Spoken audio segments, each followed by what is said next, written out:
Brian Mudd Show is on News Radio 610 WIOD.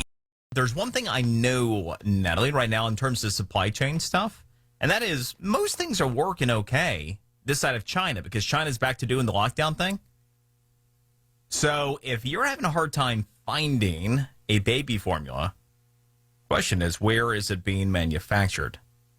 And just take a look at that label, too. Another thought there. All right, joining us now, talk about logistics of sorts in the workplace. We are joined once again by Spencer O'Leary from Active Ops, website activeops.com. Spencer, we talked during the course of the pandemic about remote work and the trends and everything, and it's interesting because we've gone through many progressions, most recently that most people who had still been remote working wanted to stay in that capacity. Most people who did end up getting pushed out of the office wanted to stay out of the office, and I bet with gas prices where they are, that number has only increased. And now we have research, Spencer, saying that 70% of employees want to stay at home, want to remote work to the extent of which they would turn down a promotion. Tell us what's going on here. I think we're seeing a couple of interesting things, Brian, now right across the job market where we've got surveys like you've just read out there, where we've got large proportions of the workforce who are saying they'll quit their jobs or they'll take a pay cut to stay working remote. And then on the flip side of that, we've got some interesting employers out there who are really starting to use the idea of remote work and allowing their teams, maybe not full-time, but certainly part of the time, to continue working from home. And they're using that as a lever to attract and retain good talent. It's sort of a perk of the job, as well as pay and benefits, is now you can spend some time working from home. Yeah, no question about it. And so, you really do have that many people. I'm not surprised that some people fall in that camp, but are you surprised to see a number as large as 70% that are willing to inhibit their career growth over what they have grown accustomed to from perhaps a work-life balance type of situation? And I'm not surprised at those numbers. I mean, that they are high. But I think people have got into the habit now of having a different work-life balance. And people are generally, certainly through the data that we have at Active Ops, we help our customers measure their workforce, whether they're working from the office or home.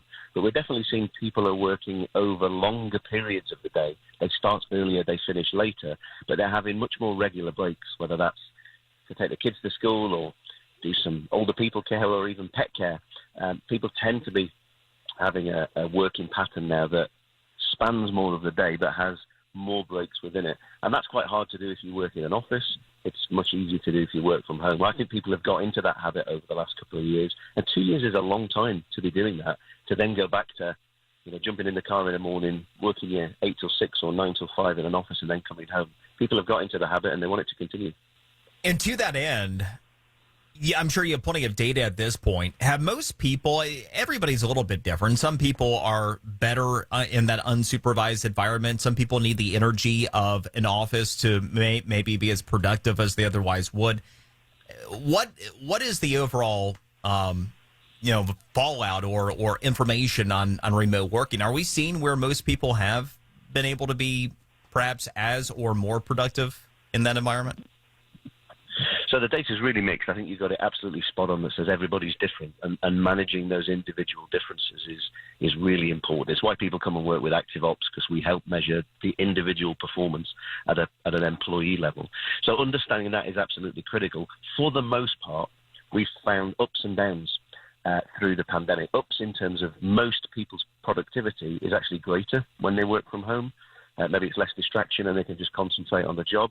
But unfortunately, there's some other really important measures that are not as good working from home. So people's creativity, certainly team creativity, even people's well-being.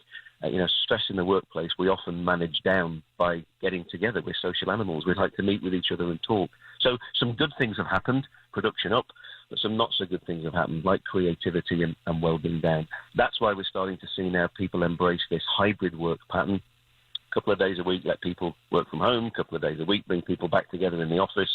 Whether that's every week or every month, most businesses are starting to try and get the best of both worlds, have good productivity at home and good creativity and well-being by bringing people back together. Spencer O'Leary, Active Ops. Appreciate it. Good stuff. Thank you.